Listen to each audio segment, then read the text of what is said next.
तंत्रनिकेतनची प्रवेश प्रक्रिया सुरू झाल्यापासून बुधवारपर्यंत अमरावती विभागामध्ये 9630 विद्यार्थ्यांनी नोंदणी केली असून शासकीय सुविधा केंद्रामधून विद्यार्थ्यांचे कन्फर्मेशन झालेले आहे। अपुऱ्या कागदपत्र अभावी ज्या विद्यार्थ्यांना प्रवेश घेता आलेला नाही त्या विद्यार्थ्यांना पुनश्च एकदा संधी म्हणून 7 जुलै 2023 पर्यंत तंत्रनिकेतनमध्ये प्रवेशाकरिता तंत्रशिक्षण संचालनालयाच्या वतीने मुदतवाढ देण्यात आलेली आहे। शासकीय तंत्रनिकेतनमधील प्रवेशात उमेदवारांनी संकेतस्थळावर भरलेल्या अर्जाची छाननी योग्य पद्धतीने करून नाव नोंदणी कागदपत्राच्या स्कॅन छायाप्रती अपलोड करण्यासाठी तसेच प्रवेशासाठी कागदपत्रांची पडताळणी आणि निश्चितीसाठी 7 जुलैपर्यंत मुदतवाढ देण्यात आलेली आहे। 10 जुलैला तात्पुरती गुणवत्ता यादी प्रकाशित करण्यात येऊन या सर्व प्रकारच्या उमेदवारांसाठी तात्पुरत्या गुणवत्ता यादीमध्ये काही तक्रारी असल्यास त्यामध्ये सुधारणा करून घेण्यासाठी 11 जुलै ते 12 जुलैपर्यंत मुदत आहे।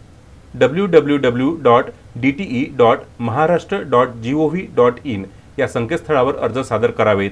अंतिम गुणवत्ता यादी 14 जुलै रोजी प्रसिद्ध होणार आहे अशी माहिती अमरावती तंत्रनिकेतन सुविधा केंद्र प्रमुख हमीद शेख यांनी दिलेली आहे। ज्यामध्ये जिल्हानिहाय अर्ज संख्या आहेत अमरावतीमध्ये 2857, अकोलामध्ये 1510, बुलढाणामध्ये 2396, यवतमाळमध्ये 1845, वाशिममध्ये 1022। तरी विद्यार्थ्यांनी शेवटच्या संधीमध्ये नोंदणी केल्यानंतर अर्ज कन्फर्म करण्याचे प्रमाणपत्र कमी करण्याचे प्रमाण फार कमी असल्याचे दिसून येत आहे।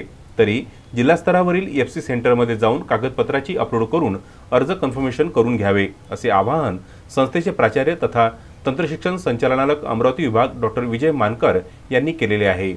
Vidarbha news bureau, Amravati.